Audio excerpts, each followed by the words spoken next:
السلام علیکم ناظرین، پروگرام ہماری بھی سنو میں بدر منیر چودھری نئے ایپیسوڈ نئے مہمان کے ساتھ حاضر خدمت ہے۔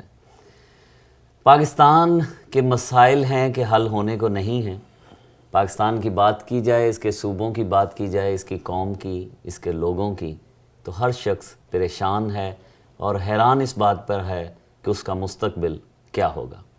کراچی میں روز لاشیں گر رہی ہیں، خیبر پختونخوا میں دہشت گردی کا طوفان تھمتا نہیں ہے۔ بلوچستان کی بات کریں، اس کا تذکرہ کریں تو ایسے لگتا ہے جیسے ریت مٹھی سے نکلتی جا رہی ہے۔ پنجاب میں بھی جرائم میں روز بروز اضافہ ہو رہا ہے، اور فاٹا اور ڈرون جو ہیں وہ ایسے لگتا ہے کہ جیسے دونوں ایک دوسرے کے لیے ہی بنے ہیں۔ پاکستان کی سیاست، وہاں کی سیاسی جماعتوں کی سرگرمیاں اور وہاں کا مستقبل، یہ ایک ایسے موضوعات ہیں اور جن پر بات جتنی بھی کی جائے تشنگی باقی رہتی ہے۔ لیکن مجھے آج یقین ہے کہ جو ہمارے اسٹوڈیوز میں ہمارے ساتھ مہمان ہیں، ان سے بات کر کے یقیناً ان کا نام لوں گا، آپ کو بھی خوشی ہوگی اور مجھے بھی آج اچھا لگ رہا ہے کہ آج اسٹوڈیوز میں وہ ہمارے ساتھ ہیں۔ سینیٹر مشاہد اللہ خان صاحب۔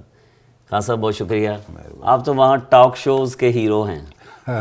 کتنے شوز ایک دن میں، کتنے شوز میں جاتے ہیں؟ جی بسم اللہ الرحمن الرحیم۔ اصل میں چونکہ میڈیا دیکھتا ہوں اس کا PMLN کا، تو مجھے اپنی بات جو ہے اور پارٹی کی پالیسی وہ بہت ساری جگہوں تک پہنچانی پڑتی ہے۔ بہت سارے اب تو ٹاک شو بھی ہو رہے ہیں، بہت سارے چینلز بھی ہیں، کچھ علاقائی ہیں، کچھ قومی ہیں، تو کچھ صوبائی ہیں، تو ان سب کو دیکھنا پڑتا ہے۔ تو کبھی ایسا ہوتا ہے کہ 6 بھی ہوئے ہیں، 4 بھی ہو جائے، 2 تو ضرور ہوتے ہیں، یعنی کہ میرے خیال میں گینیز بک ورلڈ ریکارڈ میں آپ کا نام آ سکتا ہے جتنے آپ کے شوز ہیں۔ کون سا اینکر اچھا لگتا ہے کہ جس میں سمجھیں کہ یار یہ باعث نہیں؟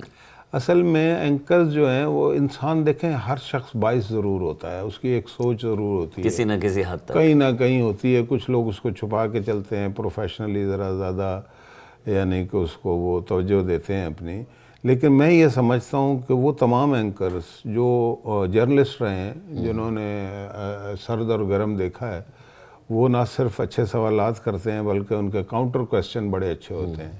جبکہ جو نئے اسٹار آئے ہیں وہ کویسچن تو کر لیتے ہیں، لیکن چونکہ انہیں ہسٹری نہیں معلوم ہوتی، اس لیے وہ کاؤنٹر کویسچن ان کا اتنا اچھا نہیں ہوتا۔ تو یہ بہت سارے لوگ ہیں۔ طلعت حسین بہت یعنی کہ اچھا اینکر ہے میرے لحاظ سے۔ اس کے علاوہ حامد میر ہو گئے، یہ کامران خان ہو گئے، اور اس کے علاوہ اور بھی یہ نئے میں بھی کاشف جاوید چودھری ہیں۔ بالکل مبشر لقمان صاحب کیسے تھے؟ ابھی دوبارہ پروگرام شروع کر لیا ہے، لیکن کوئی اور بات کریں۔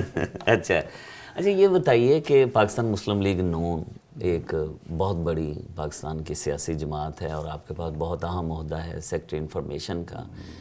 کیا آپ سمجھتے ہیں کہ پاکستان مسلم لیگ نون اس وقت لوگوں کو تھوڑا سا امید کی کرن ہے پاکستان مسلم لیگ نون کی لیڈرشپ میں؟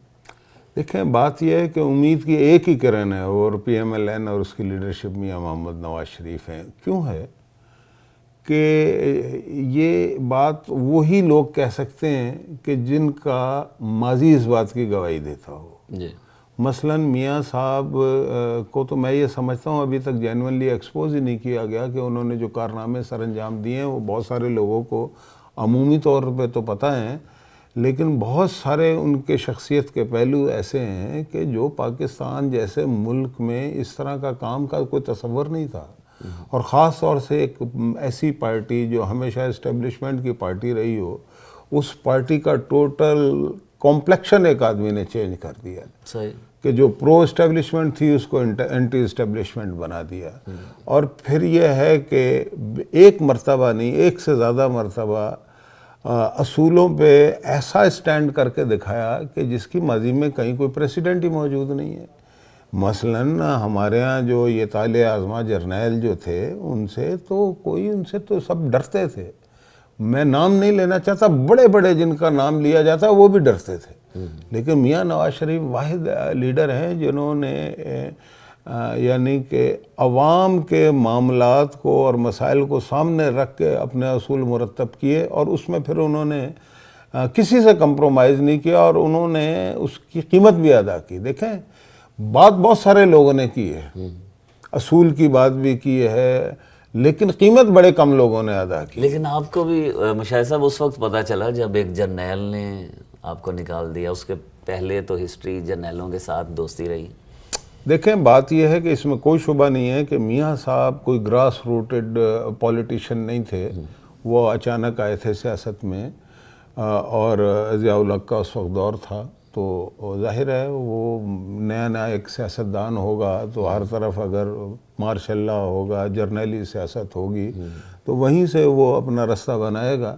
وہ ہے نا کہ فرعون کے گھر میں موسیٰ تو پیدا ہوتا ہے نا، تو آپ نے یہ دیکھا کہ میاں صاحب نے گو پرورش وہیں پہ ہوئی، لیکن کتنی جلدی، مثلاً آپ ذرا، میں آپ کو کچھ ایسی باتیں کرنا چاہتا ہوں، مثلاً 8th امینڈمنٹ ہوئی، ضیاء الحق نے کرائی تھی، اپنے تمام کاموں کو جو ناجائز تھے ان کو لیجیٹیمائز کرایا، لیکن 8th امینڈمنٹ کو ختم کرنے میں مرکزی کردار کس نے ادا کیا؟ وہ نواز شریف نے، جس کے بارے میں کہتے ہیں نا کہ جی میں ضیاء الحق کا مشن پورا کروں گا اور باقیات، لیکن اس بات پہ لوگ نہ میڈیا گفتگو کرتا ہے کہ 8th امینڈمنٹ کو 13ویں اور 14ویں امینڈمنٹ میں اڑا کے رکھ دیا انہوں نے، وہ میاں ہی صاحب تھے۔ اس کا مطلب یہ ہے کہ ٹھیک ہے ضیاء الحق سے ان کے تعلقات ضرور ہوں گے، اور تھے، اور ہونے بھی چاہیے تھے، جب وہ سیاست میں آئے تو اس وقت ضیاء الحق تھے، لیکن انہوں نے ضیاء الحق کی سیاست کو تو نہیں اپنایا، ورنہ 8th امینڈمنٹ کو چھیڑنے کی ضرورت ہی نہیں تھی۔ تو اس کے بعد آپ کہہ رہے ہیں کہ انہوں نے سیکھا، ہاں سیکھتا بھی ہے، کچھ سیکھے سکھائے بھی ہوتے ہیں، ایک اپروچ ہوتی ہے۔ پھر آپ جو کہہ رہے ہیں نا کہ پرویز مشرف کے بعد یہ ہم نے، نہیں ایسا نہیں ہے، اس سے پہلے کوئی مجھے پریسیڈنٹ بتائیں ذوالفقار علی بھٹو سمیت۔ بھٹو صاحب نے بھی جو ہے وہ ضیاء الحق نے بھٹو صاحب کو نہیں میڈل لگائے تھے ملتان بلا کے، یاد ہے نا؟ بالکل ایسے بے نظیر نے کیا اسلم بیگ کو تمغہ جمہوریت نہیں دیا تھا؟ میاں صاحب نے تو کسی کو نہیں دیا۔ میاں صاحب کی، آپ کو پتہ ہے کہ 90 میں جب میاں صاحب وزیر اعظم بنے ہیں تو اس وقت اسٹیبلشمنٹ کا فیصلہ یہ تھا کہ مصطفیٰ جتوئی ہوگا وزیر اعظم، لیکن اور IGI کے پریزیڈنٹ لوگ تو یہ سمجھتے ہیں میاں صاحب تھے، میاں صاحب تو نہیں تھے، مصطفیٰ جتوئی تھے، ٹھیک ہے؟ تو میاں صاحب نے کہا جی کیسے؟ وہ اسٹیبلشمنٹ کے خلاف اس وقت انہوں نے اسٹینڈ کیا اور شکست دی کہ بھائی میں نے ساری محنت کی ہے، لوگوں کو میں نے جتوایا ہے، ووٹ میں نے لیے ہیں، تو دوسرا کو وزیر اعظم کیسے بنے گا؟ تو کیا وہ ان کا رول اینٹی اسٹیبلشمنٹ نہیں تھا؟ اور پھر اس کے بعد آپ دیکھیں کہ یہ پرویز مشرف سے آنے کے پہلے کی باتیں کر رہا ہوں کہ کتنے CNC سے ان کی، یعنی کہ لڑائی اس کو میں نہیں کہتا، بات یہ ہے کہ اب ایک آدمی اگر آپ کے آئین کے خلاف کوئی کام کر رہا ہے، یا جہانگیر کرامت اگر وہ یہ کہہ رہا ہے کہ جناب آپ وہ نیشنل وہ بنائیں سیکیورٹی کونسل، جو کہ اس کے ڈومین سے باہر ہے، وہ غیر آئینی بات ہے، تو ماضی میں بھی وہ کرتے رہے کہ چیک کسی نے نہیں کیا، نواز شریف نے کیا۔ میں تھوڑا سا سوال اپنا موڑتا ہوں کہ چلیے آپ ڈٹے رہے نواز شریف، لیکن لوگوں کو، عوام کو اب پتہ چل رہا ہے کہ فوج یا جرنیل جو ہیں وہ نواز شریف کو آگے آنے نہیں دینا چاہ رہے، یہ بات درست ہے؟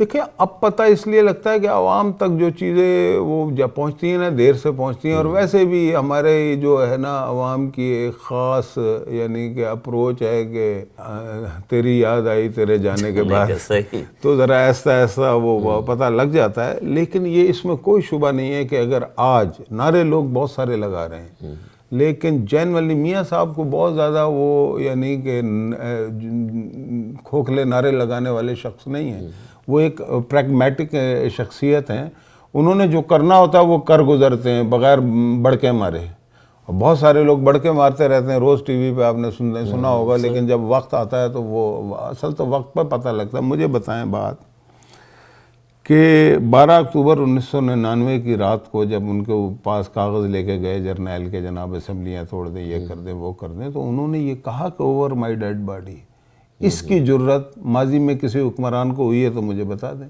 نہیں ہوئی۔ تو یہ غیر معمولی چیزیں ہیں۔ پھر یہ ہے کہ لوگ باتیں بڑی کرتے ہیں کہ جی ہم نے بڑی قربانیاں دی، میں یہ کہنا چاہتا ہوں کہ مجھے اس فیملی کا نام بتایا جائے کہ جس نے عامریت کے خلاف نواز شریف جیل میں، بھائی جیل میں، بیٹے جیل میں، پوتے جیل میں، نواسے جیل میں، بیوی جیل میں، سب پابند سلاسل رہے، ٹھیک ہے، اور 14 مہینے تک یہ سلسلہ تواتر کے ساتھ جاری رہا. ٹھیک ہے ان کے دیگر لوگوں کو تو ایسا ایسا چھوڑا تھا، لیکن آپ یہ دیکھیے کہ شہباز شریف، میاں نواز شریف، حسین نواز، تین لوگ تو اکٹھے کسی فیملی کے کبھی بھی جیلوں میں نہیں رہے، اور صعوبتیں برداشت، اور کتنی سخت جیل. لوگ تو کہتے ہیں نا بھاگ گئے تھے، تو بہت سارے لوگ چلے جاتے ہیں، جلا وطن آیت اللہ خمینی بھی ہوئے تھے، بہت سارے لوگ ہوتے ہیں. لیکن مجھے ایک بات بتائیے کہ 14 مہینے جو سلوک میاں نواز شریف اور اس کے خاندان کے ساتھ ہوا ہے، کسی اور خاندان کے ساتھ ہوا ہے؟ نہیں ہوا. مجھے بتائیں کہ کبھی ایسا واقعہ دنیا میں آپ نے سنا ہوگا کہ ایک ایکس پرائم منسٹر کو آپ نے جہاز میں ہتھ کڑیاں پہنائی ہوئی ہیں اور سیٹوں سے وہ باندھی ہوئی ہیں؟ ایسا تو کبھی بھی نہیں ہوا. کارگل پہ جب انہوں نے اٹک جیل سے اسٹیٹمنٹ دیا تو انہیں باقاعدہ ڈنڈا ڈولی کر کے اس میں فوجی گاڑی میں پھینکا گیا ان کو، پھر سانپ چھوڑ گئے ان کے اوپر. میں اس سیل میں رہ کے آیا ہوں لانڈی جیل میں، وہ اس سیل میں ایک چرپائی نہیں آتی تھی بمشکل، آپ چرپائی اگر آ جائے تو جانماز نہیں بچھا سکتے تھے. پھر وہ یہ ہے کہ اس کی بتیاں ساری رات جلدی ہے کہ یہ بڑی. لیکن پاکستان کی بدقسمتی نہیں ہے کہ پرائم منسٹر ایک دن اگلے گھنٹے میں وہ جیل میں؟ اس لیے ہے، اس کی وجہ یہ ہے کہ ہمارے ہاں جمہوری سسٹم جو ہے نا وہ ڈیولپ نہیں ہوا، اور ہم جلدی میں بہت ہیں.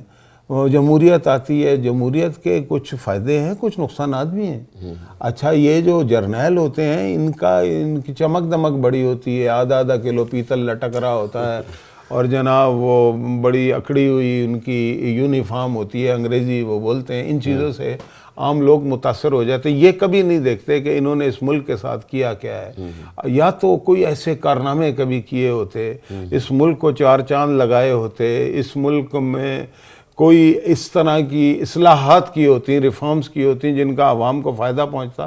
کہیں پہ بھی نہیں ہے. لیکن وہ کہتے ہیں نا کہ سیاستدانوں نے بھی کچھ نہیں کیا. وقفہ ایک لے لیتے ہیں، اور ہمارے ساتھ ہیں پاکستان مسلم لیگ نون کے سیکٹری انفارمیشن سینیٹر مشاہد اللہ خان صاحب.